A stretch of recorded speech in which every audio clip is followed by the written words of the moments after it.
얼마 전에 말로만 듣던 카타콤이라고 하는 데를 이렇게 좀 우연찮게 이렇게 방문을 했습니다. 카타콤이라고 하는 거는 동굴로 된 무덤 지역이죠.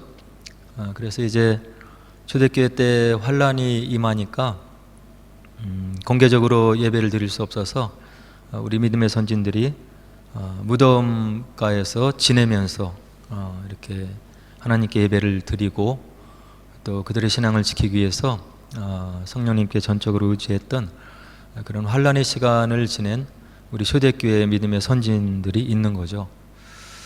그리고 그 모양과 형세를 보니까 이런 곳에서 어떻게 이렇게 살 수 있을까? 그리고 하루도 아니고 이틀도 아니고, 물론 우크라이나 사태 지금 거의 2달, 6주 정도 넘었죠. 그런 상황들을 보면서 정말 힘들고 어려울 것 같다 하는 생각을 이제 간접적으로 이렇게 생각을 해보게 됩니다. 그러면서 우리에게 주어진 예배 여건과 우리의 삶의 여건들 얼마나 감사하고 또 그런 건지, 그리고 예배 시간을 귀하게 여기는 그런 마음들이 더 많이 필요하겠다 하는 생각을 이렇게 가져보게 되는 거죠. 우리가 자유를 마음껏 누릴 때 그것이 얼마나 감사하고 고마운 것인지를 모르는 거죠. 그러나 그것이 우리 주변에서 이제 떠났을 때, 빼앗겨졌을 때 그 감사함을 크게 느끼는 거잖아요. 건강할 때 건강의 소중함을 잘 못 느끼고 그러듯이, 그래서 예배라고 하는 것이 이제 그런 것입니다. 우리의 마음 가운데 주님을 향한 온전한 마음을 표현하고 자유롭게 이렇게 기도하고 예배하고 또 서로 교제하고 하는 그런 귀한 시간들이 이제 예배인 거죠.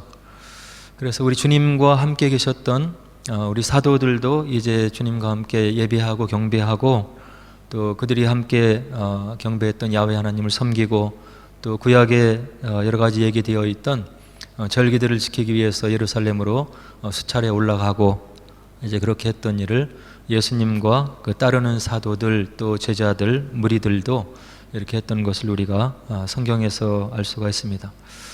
그래서 이제 요한복음에 보면 예수님께서 공생의 사역 기간 동안에 약 3번 정도 유월절을 지키시기 위해서 예루살렘에 올라가셨을 거다, 이제 그런 생각을 저희들이 해보게 되는 거죠.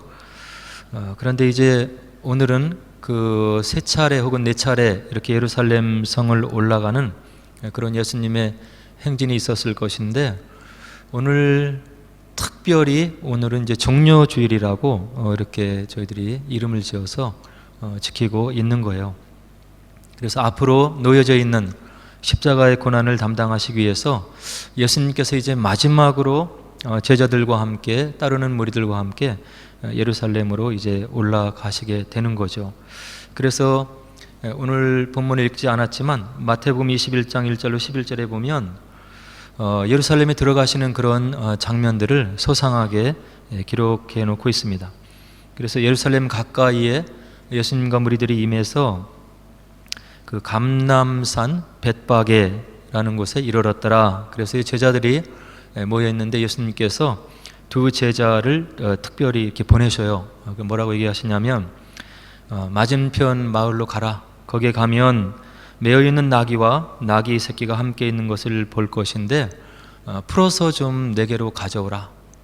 아마 제자들의 믿음을 심어주시기 위해서 예수님께서 이렇게 얘기를 하는 걸 거예요. 아마 이 얘기를 듣는 제자들은 이제 뜬금없는 말씀으로 여겼겠죠. 예수님께서 말씀하시죠. 누가 무슨 말을 하면 주가 쓰시겠다 하라. 그리하면 즉시 보내줄 것이다.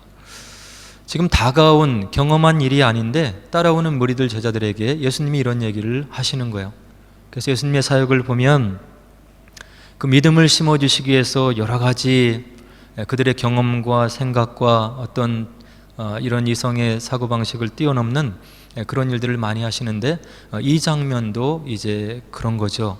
이제 불과 며칠 뒤면은 예수님께서 제자들과 떠나야 되는데 또 한 번 믿음을 심어주시기 위해서, 그리고 말씀 가운데 바로 세움을 이렇게 받게 하기 위해서 이런 얘기를 하는 거죠. 그래서 이 제자들이 이제 똑같이 말씀을 따라서 이제 순종을 해요. 그런데 이제 마태는 이런 장면을 두고 어떠한 해석을 보태고 있냐면 4절에 보니까 선지자를 통해 하신 말씀을 이루려고 예수님께서 이와 같이 제자들에게 나귀와 나귀 새끼를 좀 데리고 오라 이렇게 한 것이다. 이렇게 마태 해석을 곁들이고 있는 거죠. 그래서 이 마태의 의도는 무엇이냐면 구약에 앞으로 메시아가 올 것이라고 기록되어 있지 않느냐. 예수님께서 이와 같이 제자들에게 명령을 하고 부탁을 한 것은 구약에 기록되어 있는 예언의 말씀을 이루시기 위해서 친히 이와 같이 이야기를 한 것이다. 예수님이 아무 의도 없이 그렇게 한 것이 아니고 구약에 예언되어 있는 자신에 대한 말씀의 성취를 하기 위해서 그와 같이 한 것이다. 이렇게 마태가 이제 해석을 해서 더해놓고 있죠. 그게 무슨 말씀이시냐면 스가랴 9장 9절에 앞으로 메시아가 오는데 이런 장면으로 임할 것이다 이렇게 예언이 되어 있었던 거예요. 시온의 딸에게 이르기를 내 왕이 내게 임하나니 그는 겸손하여 나귀 곧 멍에 매는 짐승의 새끼를 탔도다. 이와 같은 오실 메시아에 대한 그 예언을 스가랴 선지자가 예언을 해놨는데 바로 예수님께서 그 구절을 지금 들어서 제자들에게 명을 하시는 것이다 이렇게 마태가 분명하게 지적을 해주고 있죠. 그래서 이제 제자들이 가서 예수님께서 말씀해 주신 대로 했더니 그대로 나귀 새끼를 이제 가져오게 되었어요.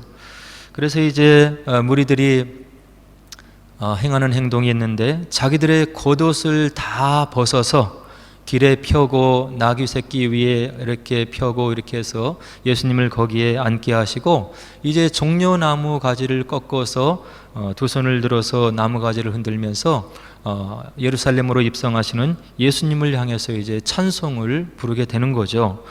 뭐라고 찬송을 부르냐면 호산나 다윗의 자손이여 찬송하리로다. 주의 이름으로 오시는 이여 가장 높은 곳에서 호산나 하더라. 이와 같이 예수님의 12 제자와 또 따르는 제자들과 무리들이 종려나무 가지를 꺾어서 흔들면서 이와 같은 찬송을 하면서 예루살렘으로 올라가는 예수님을 환영하고 그의 앞길을 축복했더라. 이런 이야기가 마태복음 21장에 있는 것이고 그 기록에 기반을 해서 후대의 사람들이 오늘 주일을 종려주일 이렇게 명명해서 그날을 기념하며 지금 예배를 드리고 있는 거죠. 그래서 이제 그 무리들이 외쳤던 호산나 이것은 무엇이냐면 지금 우리를 구원하소서 이런 의미가 담겨 있는 이제 단어 히브리어가 되는 거죠. 그래서 지금 많은 무리들이 예루살렘으로 올라가시는 그 예수님을 향해서 호산나라고 찬송을 하면서 다윗의 자손이여 우리를 구원하소서 이런 찬송을 드리고 있는 것이라고 마태가 21장에서 기록을 해놓고 있는 거죠. 그런데 이와 같이 예수님을 환영하고 예루살렘으로 올라가는 예수님을 축하하고 그의 앞길을 이렇게 환영했던 이런 무리들이 불과 몇 날이 못 되어서 다 예수님 곁을 떠나고 십자가에 못 박으소서 이렇게 하는 장면을 다른 복음서에서 보면은 이들이 정말로 예수님을 향해서 우리를 구원하소서 예수님께서 그들을 위해서 온 세계 사람, 온 인류를 위해서 앞으로 이루실 구속사역을 온전히 이해하고 그와 같은 구원의 찬송을 올려드리며 예수님을 환영했는가에 대한 회의를 가지게 되는 거예요. 그래서 예수님을 따랐던 무리들, 지금 예루살렘으로 올라가는 그 무리들이 예수님을 향해서 호산나 우리를 구원하소서 이렇게 했던 그런 목적과 그런 그들의 해석은 예수님이 앞으로 담당하셔야 될 구속 사역을 온전히 그리고 말씀에 기반해서 바로 이해하지 못했던 그들만의 마음의 어떤 바람이었고 그것은 하나님의 뜻과 어긋난 것이었다 하는 것을 오늘 복음서 기자들이 뒤에 보면 그대로 알려주고 있는 거죠. 그래서 아마도 그들은 예수님을 곁에서 모시면서 이런 개념의 구원을 가졌을 거예요. 예수님과 함께 있으니까 먹을 것이 있고 질병이 치료되고 그리고 그들이 가지고 있는 여러 가지 육신적인 어려움들을 해결받는 그런 면에서 육적인 구원의 모습, 그리고 조금 더 가면 지금 로마 제국의 식민지 치하에 있는데 그 로마 식민지 치하에서 이스라엘 백성들을 구원할 그런 정치적이고 군사적인 구원의 목적을, 구원의 의미를 가지고 아마도 예루살렘으로 올라가시는 예수님을 환영했던 것이 아닌가 하는 것을 다른 복음서의 기록의 내용을 보면 우리가 미루어서 짐작해 알 수가 있는 거죠.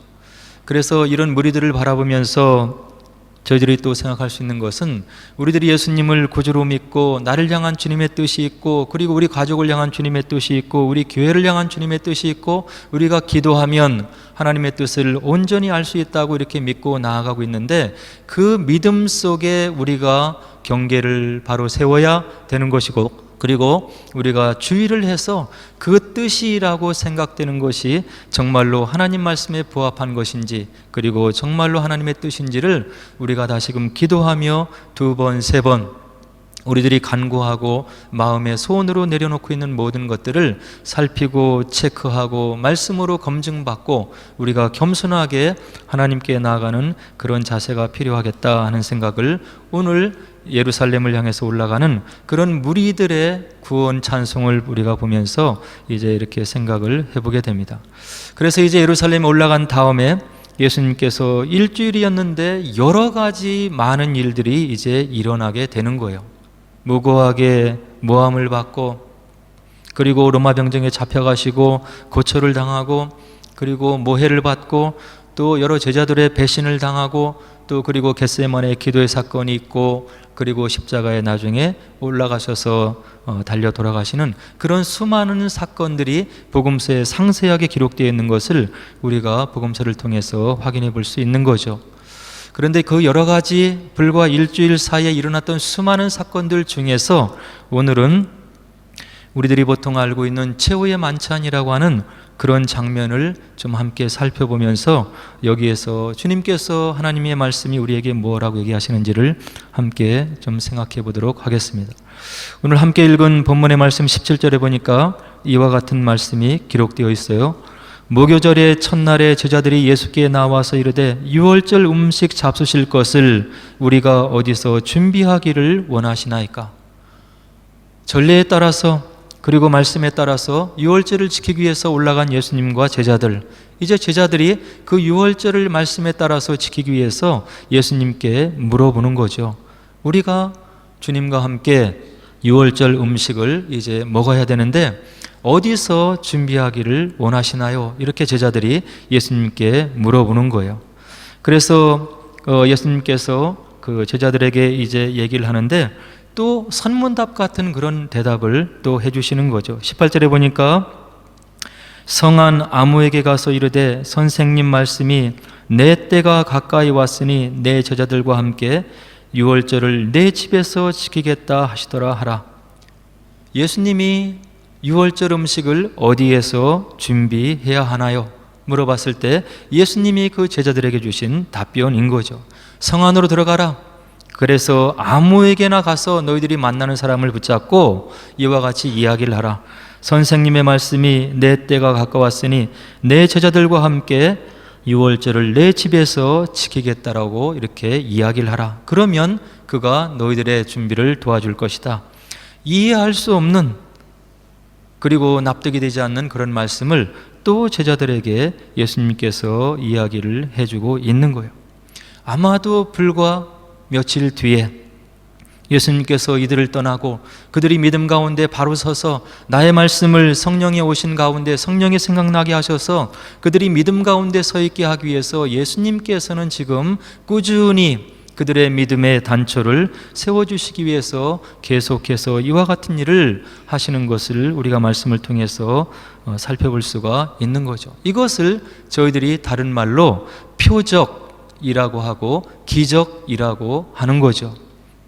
말씀을 전하시면서 하나님의 뜻이 무엇인지, 그리고 예수님이 누구이신지, 왜 오셨는지, 그리고 내가 앞으로 감당해야 될 십자가의 사건의 의미가 무엇인지를 계속해서 이와 같은 표적과 기사 이적을 섞어 가시면서 예수님께서 따라오는 무리들에게 믿음을 심어주시기 위해서 노력하시는 우리 주님의 모습을 오늘 본문의 말씀을 통해서도 이제 확인할 수가 있는 거죠.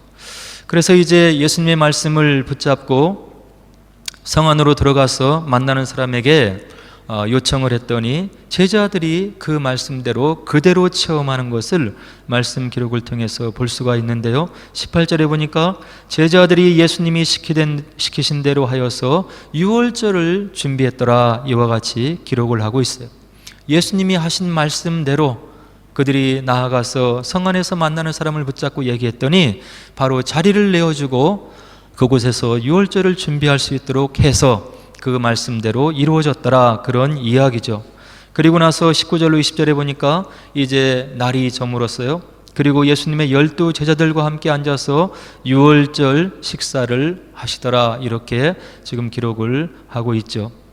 그리고 나서 이제 식사를 하시면서 또 굉장한 의미가 있는 그런 말씀을 우리 주님께서 제자들에게 마지막 만찬을 나누는 자리에서 바로 나누시는 것을 그 다음 구절에서 우리가 확인할 수 있는데요. 21절에 보니까 그들이 먹을 때에 이르시되 내가 진실로 너희에게 이르노니 너희 중에 한 사람이 나를 팔리라 하시니, 지금 만찬을 나누면서 유월절을 기념하고 있는 뜻깊은 그런 순간에 예수님께서 전혀 예상하지 못한 이야기를 바로 만찬을 나누는 그 자리에서 제자들에게 지금 하시고 있는 거예요.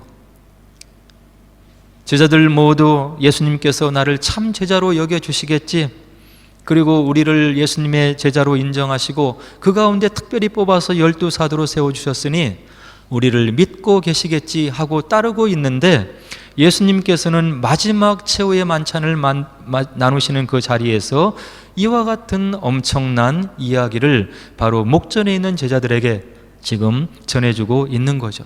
너희 중에 한 사람이 나를 팔게 될 것이다. 그래서 제자들이 깜짝 놀라서 22절에 보니까 이와 같은 반응을 보이고 있어요. 그들이 몹시 근심하여 각각 여짜오되 주여 나는 아니지요. 예수님에게 그들의 마음을 확인받기를 원하는 거예요. 자신들을 믿어줄 거라고, 인정해 줄 거라고 생각했던 제자들이 뜻밖의 예수님의 이런 말씀을 듣고 나는 아니지요 하면서 예수님에게 그들이 몹시 근심해서 각각 바로 예수님께 물어보았더라, 이렇게 오늘 성경 말씀이 기록을 해주고 있는 거죠. 각각 근심에 쌓여서 그들의 결백한 마음, 주님을 사랑하는 마음, 나는 절대로 우리 주님을 배반하지 않고 버리지 않을 거라고 하는 그런 어떤 모습을 예수님의 답변을 통해서 받기 위해서 그들이 각각 여짜오되 주여 나는 아니지요, 이와 같은 말씀으로 물었더라, 이렇게 22절에 기록하고 있는 거예요. 그런데 예수님께서는 너희 중에 한 사람이 나를 팔 것이다, 이 말씀에 더 나아가서 더 근심이 되고 더 걱정이 되고 그리고 분명한 누가 나를 팔 것인지를 이야기하는 그런 말씀으로 계속해서 말씀하시는 모습을 23절과 4절에서 우리가 확인할 수 있는데요. 대답하여 이르시되 나와 함께 그릇에 손을 넣는 그가 나를 팔리라. 근심하여 예수님께 다시금 묻는 제자들을 향해서 분명하게 다시금 그가 누구인지를 지적해서 얘기하시는데, 나와 함께 그릇에 손을 넣는 그가 나를 팔리라.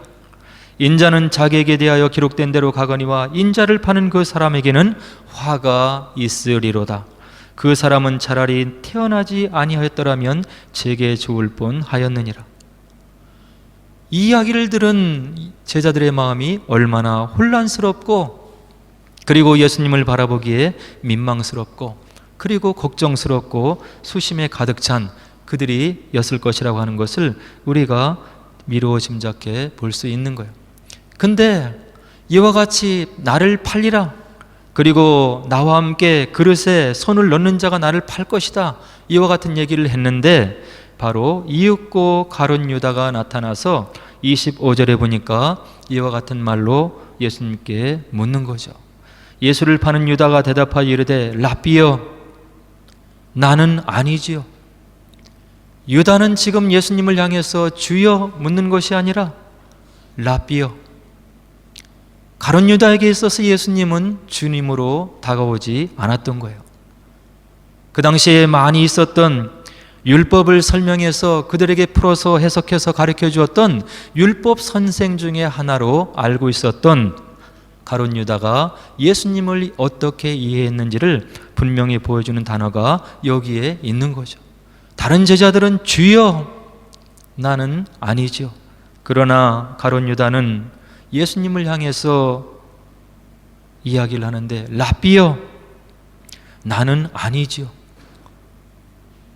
이렇게 물어오는 가룟 유다를 향해서 25절에 내가 말하였도다. 이것은 무엇이냐면 선문답 같지만 자기를 팔자가 누구인지 예수님께서 이미 알고 계시면서 하나님의 섭리, 뜻이 어디에 있는지는 모르지만 그 제자를 끝까지 사랑하셔서 그에게 기회를 주기를 원하시는 우리 주님의 선한 마음과 긍휼, 사랑의 마음이 오늘 제자들과의 대화 속에 그대로 묻어 있는 거예요. 누가 나를 팔 것인지 알고 있지만 그 제자가 그렇게 멸망의 굴덩이로 떨어지기를 원하지 않는 그 제자를 끝까지 사랑하셔서 기회를 주시고, 그리고 양심이 깨어나서 그가 회개하기를 원하시는 예수님의 끝까지 참으시고 인내하시고 기회를 주시는 우리 주님의 모습을 오늘 대화 속에서 확인할 수가 있는 거죠. 우리가 생활을 해보면 우리 마음속에 인내함이 없는 것을 알 수가 있어요. 사람과의 관계도, 자식을 대할 때도, 성도 간의 관계도 우리 마음속에 인내가 없는 것을 볼 수가 있는 거예요. 그러나 부족한 우리들과 하늘과 땅 차이로 다른 것이 우리 주님과 하나님께 있는데, 그것은 우리를 끝까지 참으시고 모든 사람들이 죄에서 떠나서 구원받기를 원하시는 하나님의 인내하심이 바로 있다고 하는 이야기예요. 말씀에 기록된 대로 예수님은 십자가 사역을 지시기 위해서 나는 그대로 갈 것이지만 나를 파는 자가 바로 그에게 화가 되는 것이다. 오히려 태어나지 않았다면 좋았을 것 같다. 이런 긍휼의 마음을 가룟 유다를 향해서 끊임없이 참으시면서 인내하시면서 마지막까지 분명한 이야기를 들려주시면서 기대하시고 인내하시고 그에게 기회를 주시는 우리 주님의 모습을 우리가 오늘 본문에서 확인할 수 있는 거죠. 이 주님이 있기 때문에 우리가 신앙생활할 수 있는 거예요. 많은 사람들이 지적하기를 좋아해요. 이것이 잘못됐고 저것이 잘못됐고 저 사람은 이래서 틀렸고 저래서 틀렸고, 그러나 우리 주님에게 있는 것은 끝까지 참으심인데, 수고하고 무거운 짐진 자들아 다 내게로 오라, 내가 너희들을 쉬게 해주실 것이다. 이 주님의 인내하심과 참으심과 두 번째, 세 번째 무한히 기회를 주시는 그 사랑이 있기 때문에 저희들이 잘못된 가운데 있으면서도 다시금 주님의 품속에 돌아갈 수가 있는 거예요. 이런 주님의 마음을 가룟 유다는 전혀 모르고 있는 거죠. 끝까지 마음을 돌이키지 않고 그를 위해서 앞으로 어떤 희생을 담당하고 돌아가실 예수님이고 그간에도 어떻게 사랑으로 그를 감싸 주었는지를 이 가룟 유다는 생각하지 않고 마지막까지 회개의 기회를 저버리는 유다의 불쌍한 모습을, 또 완악한 모습을 오늘 본문에서 우리가 확인할 수가 있는 거예요. 이것은 우리가 믿음의 성군으로 알고 있는 다윗과 전혀 다른 것이고, 우리 믿음의 선진들이 알고 있는 그런 주님께 자복하고 회개하고 돌아서는 그런 마음, 그런 착한 마음, 겸손한 마음이 없는 그런 가룟 유다의 마음을 우리가 볼 수가 있는 거예요. 우리가 신앙생활하면서 잘못할 때가 있죠. 그리고 말씀에서 멀어질 때가 있는 거예요. 그러나 그럴 때, 마음에 느껴질 때 성령께서 우리 마음속에 음성을 들려주시고 말씀을 통해서 또 삶을 통해서 나의 마음속에 무엇인가를 회개하기를 원하시고 다시금 겸손한 자리로 내려앉기를 원하시는 하나님의 뜻이 읽혀지고 마음에 느껴지면 그 자리에서 무릎을 꿇으면 되는 거예요.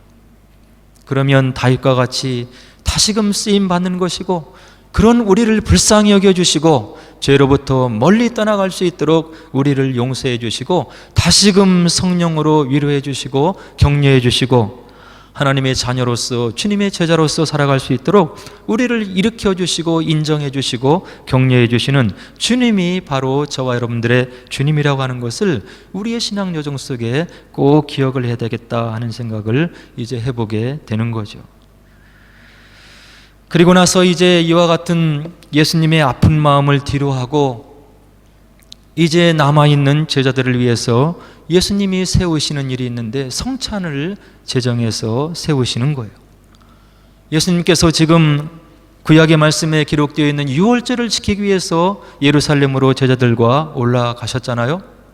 유월절의 의미를 되새기면서 우리를 애굽에서 구원하신 하나님, 전능한 하나님, 우리를 사막에서 그 광야에서 어떻게 먹이셨는지 우리 조상들을 지켰었는지를 다시금 회상하면서 그 하나님의 은혜 가운데 머물러 있게 하기 위해서 절기들을 만들어 놓으시고 그것을 기념하여 지키라고 하신 구약의 하나님이 있는데 이제 신약의 하나님 되신 예수님께서 본인은 떠나지만 육신을 벗어버리는 그런 순간이 앞으로 다가오지만 내가 떠나도 남아있는 제자들 그리고 오고 오는 세대들이 예수님이 누구이신지 그리고 예수님이 돌아가신 그 희생의 의미가 무엇인지를 기념해서 지키면서 그 의미를 다시금 살리면서 그들의 믿음에 새 힘을 얻게 하기 위해서 예수님이 제정하시는 것이 있는데 바로 성찬 예식을 지금 최후의 만찬에서 정하시고 있는 거죠.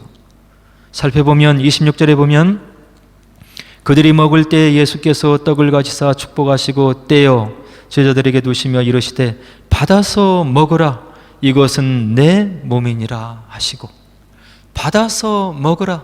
이 성찬을 기념할 때마다 십자가에 달려서 갈기갈기 찢겨진 내 몸을 기억하고 너에게 임한 은혜를 기억하는 삶을 살아라. 그리고 또 27절로 28절에 보니까 또 잔을 가지사 감사 기도하시고 그들에게 주시며 이르시되 너희가 다 이것을 마시라 이것은 죄사함을 얻게 하려고 많은 사람을 위하여 흘리는 바 나의 피 곧 언약의 피니라. 십자가상에서 찢기시고 모두 쏟아부으신 그 피의 의미가 무엇인지를 지금 제자들과 마지막 만찬을 나누면서 거기에 의미를 부여해서 오고 오는 세대에게 기념하라고 우리 주님께서 이야기를 해주고 있는 거예요. 그래서 성찬 예식이 중요한 거예요. 그 성찬을 나누면서 이것이 주님의 몸이고 이 잔이 주님의 피인 것이고 이 몸과 피로 인해서 본래만도 못한 내가 하나님의 자녀로 다시금 회복함을 받게 되었다고 하는 그 하나님의 크신 사랑과 은혜를 기억하게 되는 그런 순간이기 때문에 이 성찬 예식이 중요하고 의미가 있고 우리 기독교인들에게 바로 의미가 있는 중요한 예식이 되는 거죠. 물론 여기에 성찬에 사용되는 이 떡과 포도주가 어떤 의미가 있는지에 대해서 교회사 속에 많은 논쟁이 있었어요. 천주교는 예수님의 말씀을 의지해서 기도하고 성찬을 나눌 때 그 떡과 포도주가 예수님의 실제적인 그 몸과 피로 바뀐다. 그런 확고한 믿음을 가지고 성찬에 임했던 거죠. 이것을 우리가 화채설이라고 이야기를 해요. 그러나 사제였지만 천주교에서 나온 루터 같은 경우는 떡과 포도주의 그런 성분도 있지만 예수님께서 그 가운데 몸과 피로 임하신다. 그래서 두 가지의 성격이 그 떡과 포도주에 남아있다. 이런 믿음을 가지고 성찬에 임했던 사람이 종교개혁을 일으켰던 루터가 되는 거죠. 그러나 또 후대의 사람들은 그것이 바로 상징인 것이다. 그렇게 예수님의 몸과 피로 바뀐다고 우리가 보지 않아도 되는 것이고 그것을 하면서 예수님의 돌아가심을 우리가 기념하면서 우리가 예수님을 생각하면 된다. 또 이렇게 이야기를 한 사람도 있는 거죠. 그러나 칼빈과 같은 사람은 우리가 기념하는 데 마음을 둘 수 있지만 성령께서 그 성찬의 두 요소 가운데 온전하게 임하시기 때문에 그것이 의미가 있는 것이다. 이렇게 이제 이야기를 하는 그런 우리 기독교 교회사의 성찬에 대한 해석을 우리가 살펴볼 수 있는데요. 그러나 중요한 것은 이런 성찬을 나누면서 예수님의 몸이 찢기고 바로 예수님께서 모든 피를 흘리셔서 나를 구원하시기 위해서 희생당하시고 구속사를 이루셨다고 하는 그것을 기념하고 오고 오는 세대에 전하는 그런 성찬 예식으로 저희들이 생각하면서 임하는 것이 중요한 것이다 하는 것을 오늘 본문을 통해서 확인해 볼 수가 있는 거죠. 그리고 나서 성찬을 이제 제정하신 다음에 우리 주님께서 또 이와 같은 소망의 말씀을 우리들에게 전해 주셔요. 그러나 너희에게 이르노니 내가 포도나무에서 난 것을 이제부터 내 아버지의 나라에서 새 것으로 너희와 함께 마시는 날까지는 마시지 아니하리라 하시니라.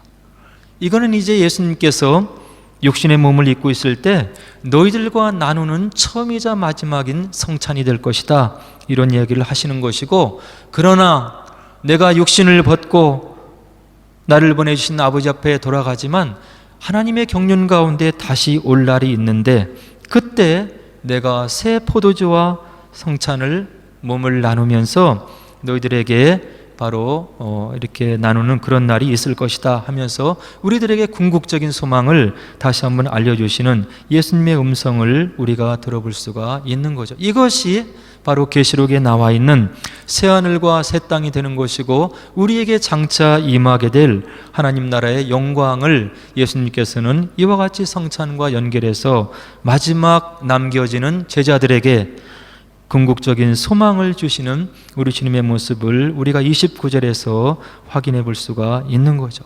이와 같은 예수님의 약속의 말씀, 궁극적인 소망을 주시는 것은 예수님의 말씀을 통해서 우리가 어떤 증거를 얻을 수 있는 것이고, 또 그런 증거를 주신, 그런 말씀을 주신 예수님께서 행하셨던 여러 가지 기사 이적을 통해서 우리들이 확신을 가지고 믿음을 둘 수 있는 것이고요.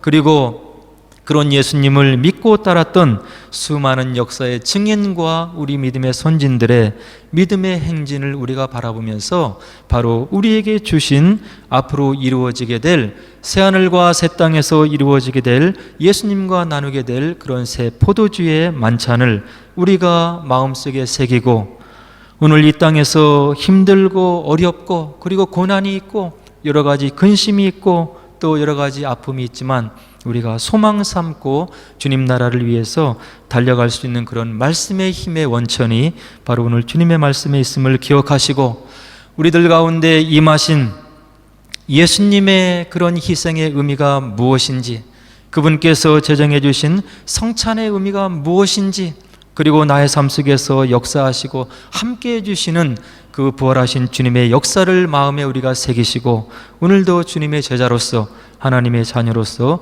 힘차고 그리고 믿음에 있는 그리고 소망찬 삶을 사시면서 주님의 기쁨이 되시는 저와 여러분들 되기를 주의 이름으로 간절히 축원을 드립니다. 이제 오늘 함께 나눈 말씀을 생각하면서 기도하도록 하겠습니다.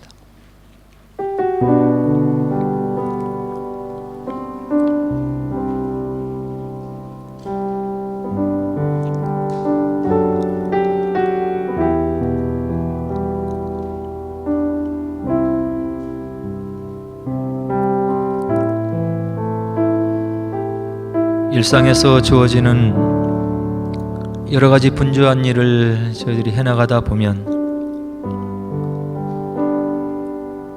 마음이 복잡해지고 또 힘들어지고 어려워지는 것을 우리가 일상적으로 체험을 하고 있습니다. 하나님 말씀을 가까이 하는 것이 말로 하는 것보다 쉽지 않음을 우리들이 느끼고 지나는 것이 우리의 일상인 것을 우리가 체험하는데, 마음을 정하고 하나님 말씀을 대하고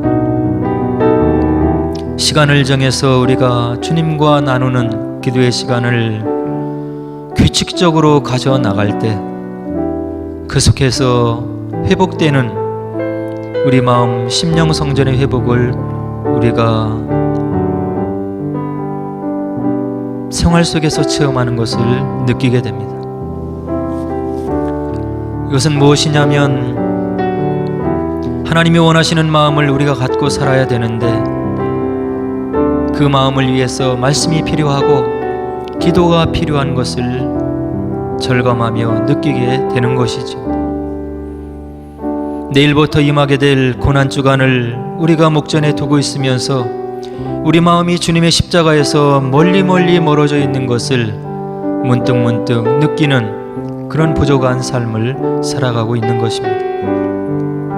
이제 바라기는 고난주간 한 주간만이라도 말씀을 같이 하시고 시간을 정해놓고 기도하셔서 주님이 주시는 은혜의 그런 체험들을 하시고 고난주간을 지나면서 나의 삶 속에 나의 몸에 비춰지는 주님의 고난의 역사를 체험하시고 그것이 우리 삶 가운데 굳어져서 쓰러지지 않는 믿음, 견고한 믿음, 반석 위에 세워져 있는 그런 믿음들을 세워나가는 그런 복된 한 주간이 되었으면 좋겠습니다. 이런 믿음의 역사가 우리 삶 속에 일어나도록 말씀이 더욱더 가까이 오고 주님의 희생과 고난이 마음속에 더욱더 새겨지는 귀한 시간들 되게 해달라고 우리 함께 기도하도록 하겠습니다. 기도하겠습니다.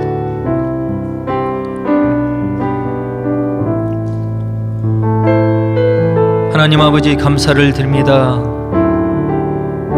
우리의 눈을 열어주시기를 원합니다. 우리 마음속에 참된 믿음을 심어주시기를 원합니다. 주변에서 일어나는 소소한 일로 인해서 우리의 믿음이 흔들리지 않도록 은혜를 베풀어 주시고 주님 앞에 심지가 곧은 견고한 믿음이 되어서 어떠한 일이 일어나든 주님을 향한 마음 변치 않도록 은혜를 베풀어 주시고 주님을 예배하는 귀한 믿음의 삶을 살아갈 수 있도록 은혜를 베풀어 주시기를 원합니다.